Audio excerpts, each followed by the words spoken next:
क्यों डरते हो कि क्या होगा, कुछ नहीं हुआ तो तजुर्बा होगा। इसलिए अगर कोई 12th पास हो, मेरे हिसाब से तो उसको पहले एनसीईआरटी ही स्टार्ट करनी चाहिए।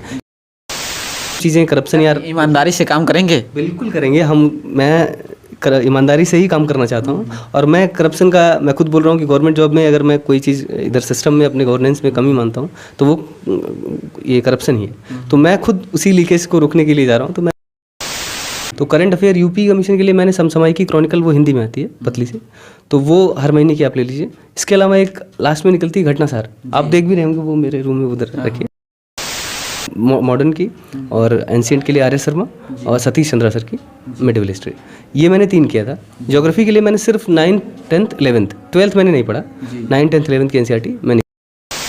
सलोरी में प्रोफेसर आलोक दुबे सर अब तो नहीं रहे, तो वो उनसे मैंने फिजिकल ज्योग्राफी पढ़ी थी।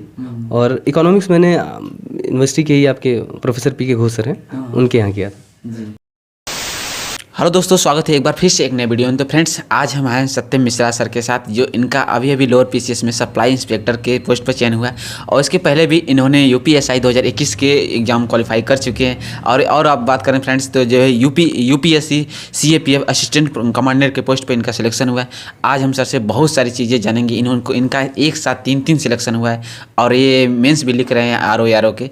तो बहुत सारी चीज़ें, छोटी छोटी मिस्टेक हो लेकर, चाहे स्ट्रेटजी हो, चाहे बुक लिस्ट हो, चाहे हर चीज़ों के बारे में शेयर करेंगे, चाहे कंटेंट हो, स्टडी मटेरियल हो, और वो कमियां क्या रहीं जो इनका सिलेक्शन में बहुत ज़्यादा बाधा थी, या फिर कहें तो तीन एग्जाम एक साथ क्वालिफाई किया, कैसे इन्होंने। तो सबसे पहले सर, हमारे चैनल पर आपका स्वागत है। हमारे साथ जुड़ने के लिए बहुत बहुत धन्यवाद।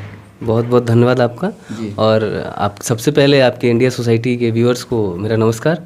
और सर, आपका यहाँ आने के लिए मैं खुद ही आपकी शुक्रिया करता हूँ। तो सर, सबसे पहले आपका हम नाम जानेंगे और आप कहाँ से हैं, फिर से एक बार रिपीट कीजिए। मेरा नाम सत्यम मिश्र है जी। और मैं आजमगढ़ का रहने वाला हूँ। मैंने अपनी स्कूलिंग जवाहर नवोदय विद्यालय से की है।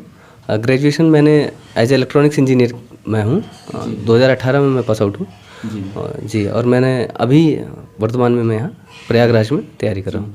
अगर बात करें तो सर, आप यहाँ इंजीनियर भी थे, जिससे कि आप बीटेक भी किए हैं। तो आपको कब मोटिवेशन मिला कि हमें सिविल सर्विस में जाना चाहिए? मोटिवेशन स्टार्टिंग से ही था कि आप यहाँ आने के बाद आपको हुआ? नहीं, ऐसा ऑनेस्टली बोलूँ तो ऐसा कुछ नहीं था ये मोटिवेशन की, मतलब स्टार्टिंग से ही सिविल सर्विसेज या गवर्नमेंट जॉब का ही है। 2018 में मैं आपको बताऊँ, मैं कैंपस प्लेसमेंट में भी बैठा था, मेरा ऑप्टिमस इलेक्ट्रॉनिक्स में प्लेसमेंट हुआ था। लेकिन फिर मैं जब 2018 में पास आउट हुआ, वहाँ से यहाँ आया, मुझे ये ऐसा, मतलब यहाँ का थोड़ा माहौल इलाहाबाद का आप जान ही रहे हैं कि कैसा है यहाँ गवर्नमेंट जॉब की क्या। तो मुझे भी लगा यार ऐसा है, और पापा भी बोल रहे थे कि एक बार ट्राई करो, फैमिली वालों का भी था। तो मैंने सोचा एक बार देखते हैं, और आया देखने के लिए था। फिर आप जानते हैं कि इधर उधर जाओ तो फिर लगता है कि और कुछ और किया जाए, तो बस वहीं से स्टार्ट की मैंने। बेसिकली प्रिपरेशन 2018 से ही स्टार्ट किया। तो सर, अगर बात करें तो ये अभी लोअर पीसीएस का जो आया है रिजल्ट, इसमें किस पोस्ट पर आपका सिलेक्शन है, एक थोड़ा इसके बारे में बताइए। दूसरी बार था कि फर्स्ट अटेम्प्ट में है यहाँ तक पहुँचे? देखिए, अटेम्प्ट तो ये वैकेंसी वैसे 2019 की है, लोअर पीसीएस की। काफ़ी टाइम लग गया, 4 साल लगभग। और मैं फर्स्ट अटेम्प्ट तो नहीं बोलूँगा, इसके पहले मैंने इस तरह के एग्जाम्स दिए हैं। मैं रेलवे आरपीएफ सब इंस्पेक्टर भी मैंने क्वालिफाई किया था, पर मेरिट आउट हुआ मैं उसके बाद। और स्टार्ट जब से 2018 से मैंने जब से स्टार्ट लिया है, बहुत सारे एग्जाम मैंने दिए। रिटर्न में लगभग 20-21 एग्जाम से क्वालिफाई किया हूँ। पर वो जो भी था डेस्टिनी कह लीजिए, नहीं थी शायद वो जॉब हाथ। तो मैं फिर किसी में फाइनल मेरिट आउट, कहीं मेडिकल आउट, कहीं फिजिकल आउट, तो ये सिलसिला चलता रहा। ये 3 साल, अब तो 4 साल हो गए। तो उसी दौरान मैंने ये जैसे लोअर पीसीएस हो गया, और सबसे पहले स्टार्टिंग मैंने तैयारी स्टार्ट की थी सीएपीएफ एसी की। यूपीएससी कंडक्टर आता है आर्म फोर्सेस के लिए, और उसी से रिलेटेड एग्जाम था डिफेंस का, सीडीएस होता है। क्योंकि मैं ग्रेजुएट था तो कंबाइंड डिफेंस सर्विसेज भी देता था मैं। वहाँ भी मैंने एसएसबीज दी, फाइनल सिलेक्शन हुआ नहीं। लगा कि उसके एक मतलब सीएपीएफ पैरेलल एग्जाम होता है, तो मैंने कहा इसको भी देखा जाए। तो उसमें लकीली मेरा 2019 में तो नहीं हुआ, बट 20 में मुझे BSF border security force as assistant commandant allot. Sir, आप वो ज्वाइन किए हैं यूपीएससी जो सीएपीएफ बता रहे हैं? नहीं, अभी मैंने ज्वाइन नहीं किया। और क्योंकि मैंने 2020 दिया था, 2021 भी मेरा क्वालिफाई हुआ था, उसका भी इंटरव्यू कॉल आना था। लेकिन तब तक ये बन चुका था, मन कहीं ना कहीं बन चुका था कि अब यार सिविल सर्विसेज भी ट्राई करना है। तो अब क्योंकि वहाँ ट्रेनिंग थोड़ा सा हार्ड है, तो इस वजह से टाइम इतना नहीं मिल पाएगा पढ़ाई के लिए। तो फिर मुझे लगा कि एक रिस्क तो है, बट लिया जाए, बिना रिस्क के क्या है, तो इसलिए मैंने फिर वो जॉब क्विट कर दी। अभी मैं फ़िलहाल अभी लोअर पीसीएस ज्वाइन करने के मूड में। जी, सबसे पहले सर आपका जो सप्लाई इंस्पेक्टर के पोस्ट पर चयन हुआ है, थोड़ा सा इस पोस्ट के बारे में हम जानेंगे कि आपकी ड्यूटी क्या रहेगी, इसमें आपके जो कर्तव्य क्या है, क्या क्या वर्क आपको करना पड़ेगा इस पोस्ट पर आकर। जी जी, ये बेसिकली खाद्य एवं रसद विभाग है उत्तर प्रदेश सरकार में। उसमें आपको ब्लॉक लेवल पे ये पोस्ट है। तो इसमें आपका ये है कि आपको जो भी गवर्नमेंट सप्लाईज आ रही हैं, जैसे वो सरकारी दुकानें हों, कोटे जिसको गांव में कोटा बोलते हैं, वो हुआ, सीएनजी या एलपीजी या ब्लैक मार्केटिंग जहाँ जमाखोरी जहाँ है और काला बाजारी, उसको एक प्रॉपर तरीके से सप्लाई इंश्योर हो पाए, जो भी एक आम जनता तक, पब्लिक तक पहुंचनी है, उसमें कहीं रुकावट ना आए, वो बिल्कुल कोई भी लीकेज ना हो। इसलिए जिस जहाँ पहुंचानी है आम जनता तक, गरीबों तक, वो पहुंचे। तो हमारा मेन काम इंस्पेक्शन का है। As a supply inspector inspection का है कि वो कोई काम अगर जैसे कोटे वाला कोई गलती है या गड़बड़ी है, तो उसको हमें वहाँ पे उसके खिलाफ करना है रिपोर्ट। और वो एसडीएम, सस्पेंशन की पावर तो हमें नहीं है, सस्पेंशन एसडीएम साहब करते हैं। जी। हाँ, तो लेकिन रिकमेंडेशन हमारी होती है। जी। तो सर अगर बात करें तो इसके लिए आपने कोचिंग ज्वाइन किया था, फिर आपका सेल्फ स्टडी ही आकर यहाँ इलाहाबाद में किए और एक साथ 3 एग्जाम आपने क्वालिफाई किए। इसके साथ साथ अभी बता रहे थे कि उत्तराखंड का मेंस भी लिखना है आपको। और आगे आपका लक्ष्य है, मैं आशा करता हूँ, आई होप कि एक भविष्य में एक शानदार आईएएस अधिकारी बनकर निकले, या फिर यहाँ पर आपने मोटिवेशन आईपीएस का लगाया है, तो आपके जो है कि सारे लक्ष्य पूरा हो, मैं यही भगवान से प्रार्थना करता हूँ। तो सबसे पहले सर बताइए कि आपने कोचिंग किया था या फिर सेल्फ स्टडी ही ज्वाइन की? क्योंकि मैं इंजीनियरिंग बैकग्राउंड से था, तो मुझे 2011 में 10th के बाद मैंने कुछ इधर हिस्ट्री ज्योग्राफी से मैं छूट चुका था, आप समझ रहे हो। तो फिर वो इसलिए मुझे 2018 में जब यहाँ आया मैं, तो मुझे ये था कि कहीं थोड़ा बहुत बेसिक एक हो जाए, और होनी भी चाहिए, करनी चाहिए। तो यहाँ पे एक सलोरी में प्रोफेसर आलोक दुबे सर, अब तो नहीं रहे, तो वो उनसे मैंने फिजिकल ज्योग्राफी पढ़ी थी। और इकोनॉमिक्स मैंने यूनिवर्सिटी के ही आपके प्रोफेसर पी के घोष सर हैं, उनके यहाँ किया था बस। और बाकी फिर से मैं खुद से सेल्फ स्टडी किया हूँ। जी जी। तो सर जैसे अगर बात करें तो कहीं ना कहीं एक डिस्ट्रक्शन भी रहता है कि कहीं बहुत सारे बच्चे कहते हैं कि यदि आप सिविल दे रहे हैं तो सिविल ही दीजिए। आपने तो यूपीएसआई भी क्वालिफाई है, और इसके साथ साथ जो है यूपीएफ सीएपीएफ कमांडर जो बता रहा है, असिस्टेंट कमांडर, तो इसको भी तो क्या भटकाव या डिस्ट्रक्शन नहीं होता है आपको अपने लक्ष्य के लेकर? कहीं आप वनडे एग्जाम भी इधर दे रहे हैं यूपीएसआई, इधर जो है कि लोअर पीसीएस भी दे रहे हैं, मेंस भी लिख रहे हैं उत्तराखंड पीएससी का, तो कैसे मतलब मैनेज हो पाता है? देखिए, कुछ चीज़ें इस चीज़ का हालांकि फॉलोअर मैं भी नहीं हूँ कि बहुत सारे डिस्ट्रैक्शंस होने चाहिए, मानता हूँ मैं, लेकिन क्या है कि हम लोअर मिडिल क्लास वाले जो हैं उनकी ख्वाहिशें कम। एक गोपेंद्र सर की लाइन है आईपीएस में, तो उन्होंने कहा कि मिडिल क्लास लोगों की ख्वाहिशें कम, ज़रूरतें ज़्यादा होती हैं। हमारी ज़रूरतें हैं, वो हमारी ज़रूरत है, हमें एक बैकअप प्लान लेना है। तो इस बैकअप प्लान के चक्कर में, क्योंकि मुझे वो था कि एसी भी यूपीएससी करा था और काफ़ी नंबर ऑफ वैकेंसीज कम है, तो अगर आप उतना रिस्क लेके चल रहे हैं और टाइम भी लगता है, तो आप एक बैकअप में साइड में कुछ ना कोई एग्जाम्स देंगे, और देना भी चाहिए जो हमारे जैसे लोग हैं।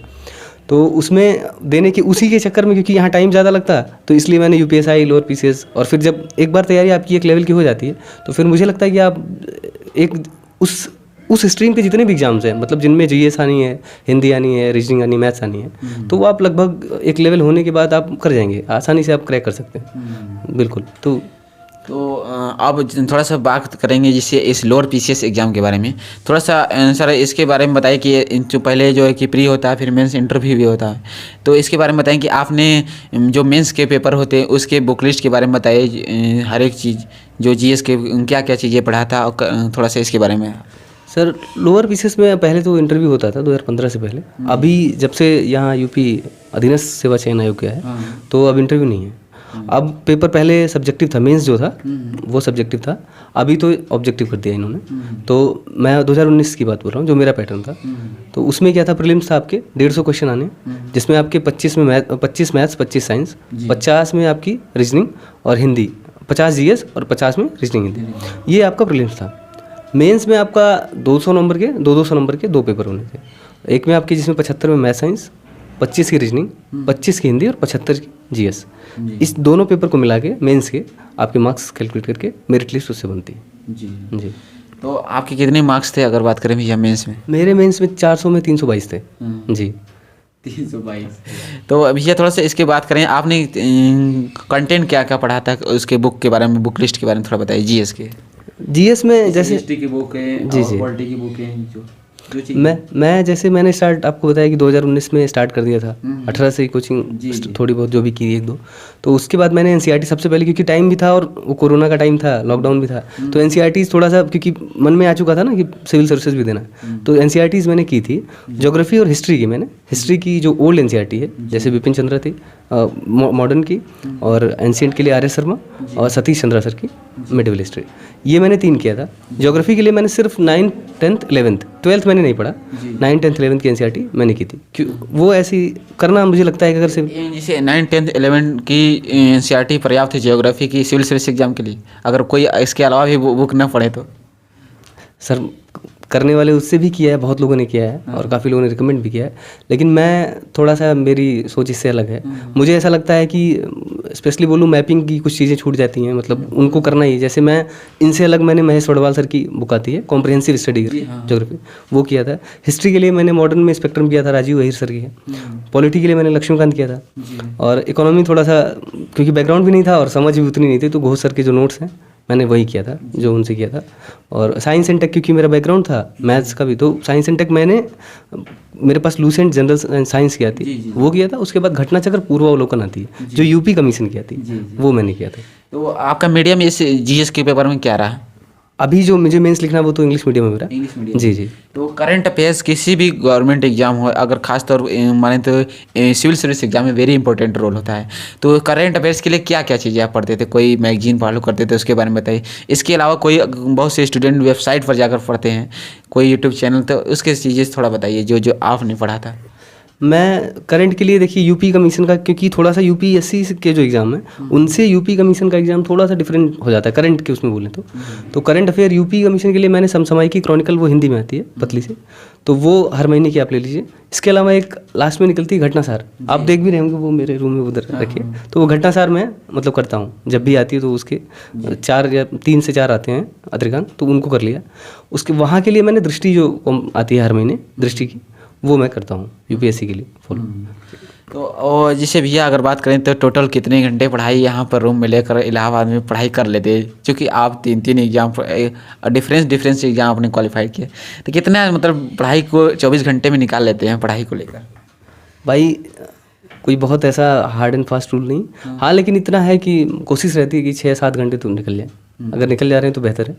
हाँ, और कभी कभी ऐसा भी होता है कि मतलब नहीं निकले, पूरा दिन नहीं पढ़ा, होता है ऐसा, स्टूडेंट लाइफ में भी ऐसा है, कहीं घूमने चले गए या कुछ किया या घर चले गए, तो वो चीज़ें हैं, उतना बीच में गैप रहता है, लेकिन कोशिश ये रहती है कि मैक्सिमम डेज 6-7 घंटे पढ़े। क्या जैसे अगर कोई नोट्स भी बनाते थे भैया, इसके बारे में बताइए, नोट्स बनाते थे जैसे जीएस के पेपर के, और इसके अलावा भी बताइए कोई किस टॉपर नोट्स पढ़ते थे जो मार्केट में तमाम चीज़ें सारी की, तो इसके बारे में थोड़ा बताएं।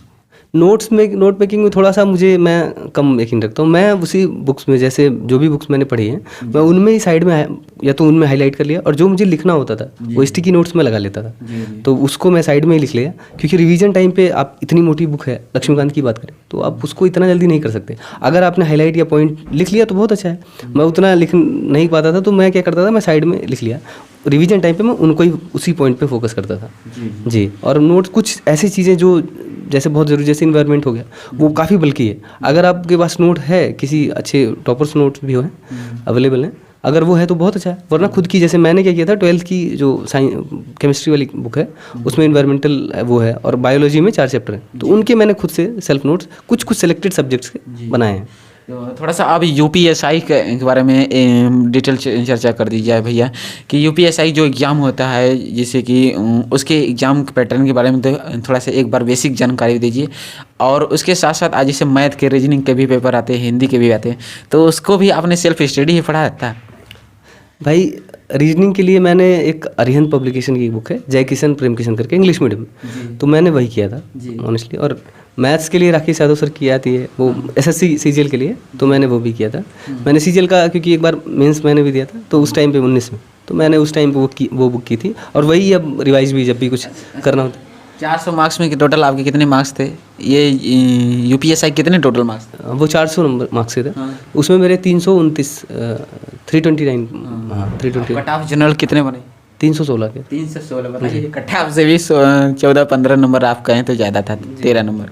तो भैया अगर बात करें तो इसके मान लीजिए रीजनिंग की और इंग्लिश के लिए मैथ की जो मैथमेटिक्स की बुक जो बुकें राकेश यादव सर की आती है उससे ही पढ़े थे। इसके जैसे यूट्यूब पर कोई वीडियो देखते थे डेली या फिर कोई क्रैश कोर्स लिए थे ऑनलाइन? नहीं, क्रैश कोर्स मैंने आज तक नहीं लिया, बिल्कुल नहीं। और हाँ, वीडियोस मैं ज़रूर देखता हूँ। स्टडी IQ के वीडियोस बहुत, मतलब गौरव सर हैं उनके बहुत अच्छे हैं। अभी स्टडी फॉर सिविल सर्विसेज की एक क्विज है टेलीग्राम पे, वो काफ़ी अच्छा चैनल है, तो उसमें टेलीग्राम पे क्विज आती हैं, तो वो कोई उसके लिए कोई कॉस्ट नहीं है, आपको फॉलो करिए और क्वेश्चन सॉल्व करिए। तो वहाँ से मैंने वो से क्वेश्चन भी सॉल्व किए हैं।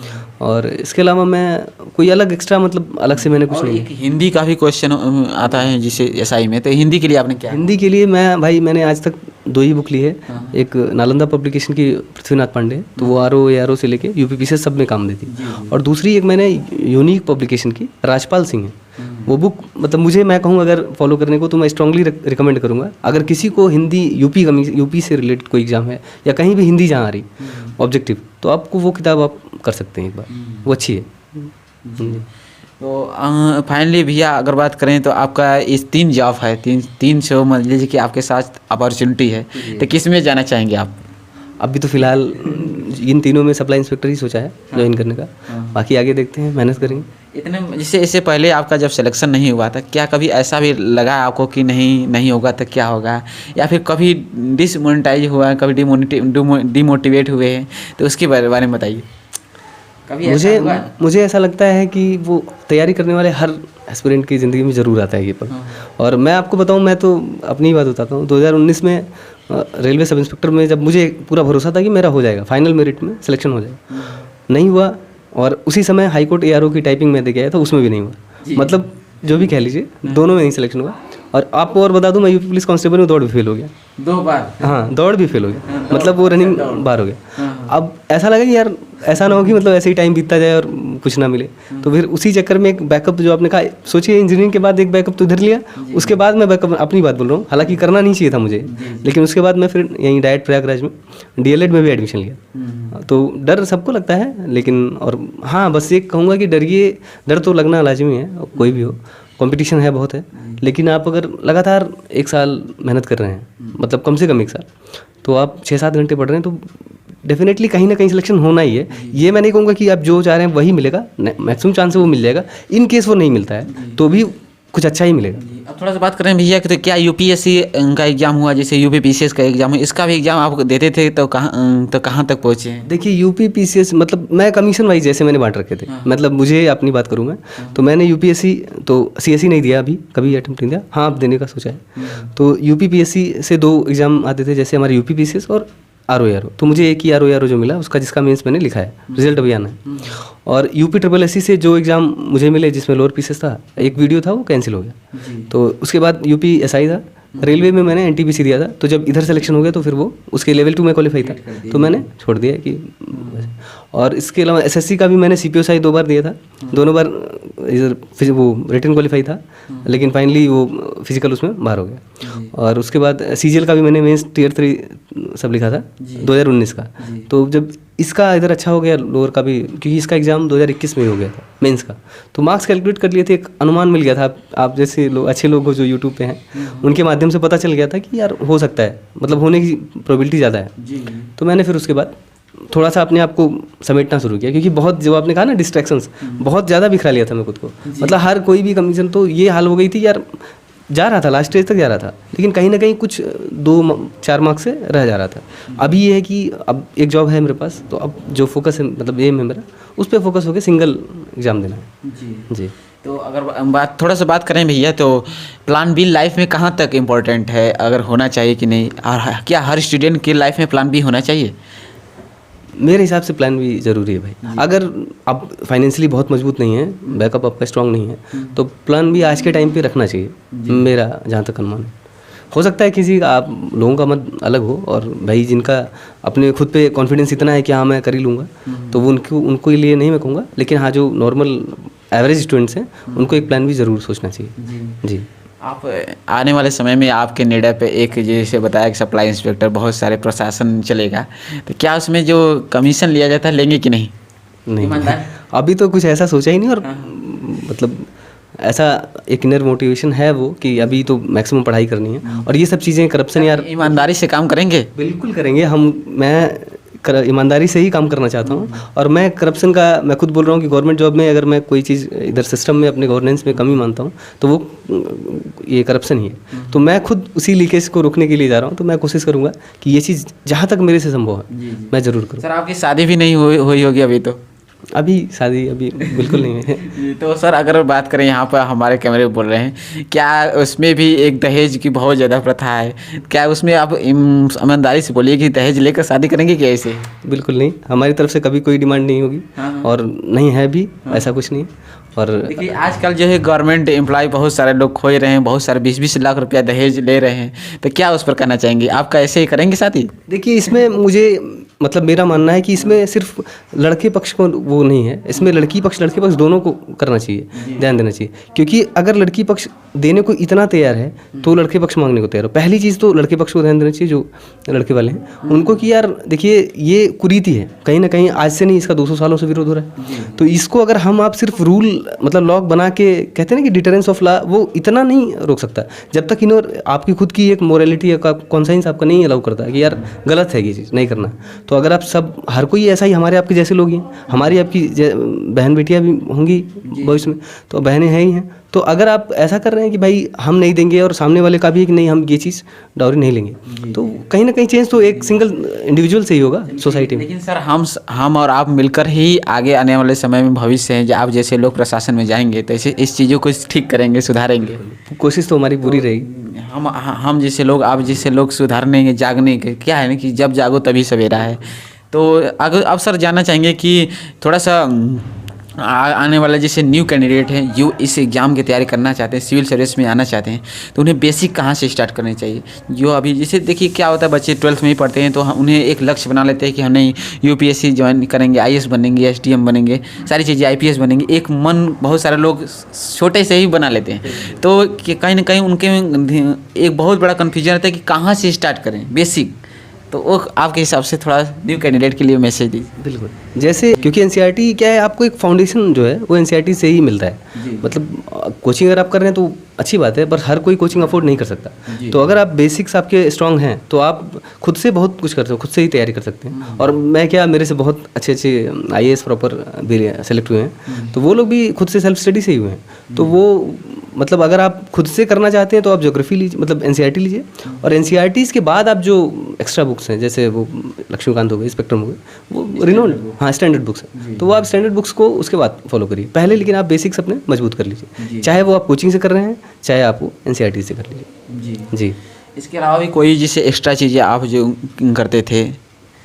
भाई मैं ग्रेजुएशन टाइम का, जैसे आपने कहा ना 12th के बाद स्टार्ट किए हैं, मैं आपको बताऊं 12th के बाद तो मैं 2 साल सिर्फ बास्केटबॉल ही खेला हूँ इंजीनियरिंग में। मैं 2 साल ऑनेस्टली बोल रहा हूँ, मैं पढ़ाई उतना नहीं था कि हाँ करना ही मतलब ये करना है। तो 2 क्या 3 साल कह सकते हैं आप, सिर्फ टूर्नामेंट खेलने में हम लोग के चले गए। उसके बाद लगा कि सारे दोस्त जब इधर कर रहे हैं कि हाँ मुझे ये करना, मुझे ये करना, तो मुझे भी लगा यार मुझे भी कुछ करना है। तो वो चीज़ फिर मैं कि कुछ करने के चक्कर में कि मतलब हाँ अच्छा चलो ये कर लेते हैं, या प्लेसमेंट में बैठ जाते हैं, या ठीक है, तो ऐसी चीज़ें करते रहे। पर ये चीज़ अगर ना हो तो थोड़ा सा टाइम बच जाता है। जैसे आपने कहा ना, अगर मैं ये चीज़ ग्रेजुएशन टाइम पे ही अगर स्टार्ट कर दिया तो शायद मैं और अच्छा कर पाता, जल्दी कर पाता। तो ये चीज़ जो है, इसलिए मैं कहूँगा कि भाई अगर जिनके पास है अभी जो 12th में है या अंडर ग्रेजुएट अभी ग्रेजुएशन जिनका चल रहा है, परस्यू कर रहे हैं, तो वो आप थोड़ा सा अभी से सीरियस हो। ज़्यादा नहीं, इतना भी नहीं लोड लेना है कि मतलब यार बस 12 घंटे 14 घंटे लगे ही हैं, ऐसा नहीं करना। आप जितना हो पाए मैक्सिमम टाइम आप यूटिलाइज करिए, एंजॉय करिए अपने ग्रेजुएशन टाइम को भी, खेलिए कूदिए, सब एक्स्ट्रा करिकुलर एक्टिविटीज़ सारे पार्टिसिपेट करिए, लेकिन पढ़ाई भी करिए। सर एक लास्ट क्वेश्चन आपसे है कि जैसे कि अगर कोई मोटिवेशन लाइनें जो हमारे स्टूडेंट के तौर पर, जो व्यूअर्स के सामने कोई भी मोटिवेशन लाइनें जो आपको आती है, कृपया बताइए, प्रस्तुत कीजिए। मुझे इस पे देवी कीर्ति सर की 2 पंक्तियाँ हैं वो याद आती हैं, जो खासतौर से अभी जो लोग अभी स्ट्रगल फेज में जिनका है, तो उनको ये है कि मतलब भाई हमेशा डर लगता है। आपने कहा ना डर, तो मैंने कहा तो एक चीज़ ये भी है कि क्यों डरते हो कि क्या होगा, कुछ नहीं हुआ तो तजुर्बा होगा। इसलिए ये नहीं सोचना है कि मतलब क्या होगा यार, जो सुसाइड आजकल के इतना एक्सट्रीम प्रेशर में काफ़ी लड़के सुसाइड कर लें, तो सुसाइड एक ऑप्शन नहीं है। कि क्योंकि मैंने देखा है जो नहीं भी सिलेक्ट हुए हैं वो बहुत बेहतर किया उन्होंने लाइफ में। तो सिर्फ एक स्कोप नहीं है, पढ़िए, पूरी ताकत से पढ़िए, सब कुछ 100% दीजिए, फिर भी नहीं होता है तो कोई इतना नहीं सोचना है, क्योंकि हमेशा हर रास्ता बंद नहीं होता, कोई ना कोई रास्ता ज़रूर खुलेगा आपके लिए और बेहतर रास्ता खुलेगा। तो इसलिए आप लगिए, हाँ, हिम्मत ना हारिए, लगिए, और बिल्कुल अभी से मेरी तरफ से ऑल द बेस्ट। जो भी लोग करना चाहते हैं तैयारी करें और मेहनत से करें, पूरी शिद्दत से करें, जरूर सिलेक्शन होगा। थैंक यू सर, बहुत बहुत धन्यवाद। आप हमारे सर ने बहुत सारे तो फ्रेंड्स सर ने बहुत सारे एक्सपीरियंस आपके साथ शेयर किया, जैसे कि प्लान बी हो, चाहे ये बुकें हो, चाहे सिविल सर्विस एग्जाम से रिलेटेड बेसिक कहाँ से स्टार्ट करनी चाहिए, और सारी चीज़ें, जैसे कि इन्होंने सभी एग्जाम पैटर्न के बारे में बताया, चाहे यूपीएसआई हो, चाहे यूपीएससी, सीएपीएफ, कमांडेंट जो सिलेक्शन, एक एक करके सभी मिस्टेक के बारे में बताया इन्होंने, और जो स्टैंडर्ड बुक है, जो बेसिक स्टार्ट कहाँ से करनी चाहिए, हर एक चीज़ों के बारे में आपसे मेंशन किया। और अपने आशा करता हूँ कि फ्रेंड्स से यह वीडियो आपको काफ़ी पसंद आएगा, और कोई भी क्वेरी हो तो हमें कमेंट सेक्शन में ज़रूर बताइएगा। तो चलिए मिलते हैं किसी नए वीडियो के साथ। Thank you. जय हिंद, जय भारत।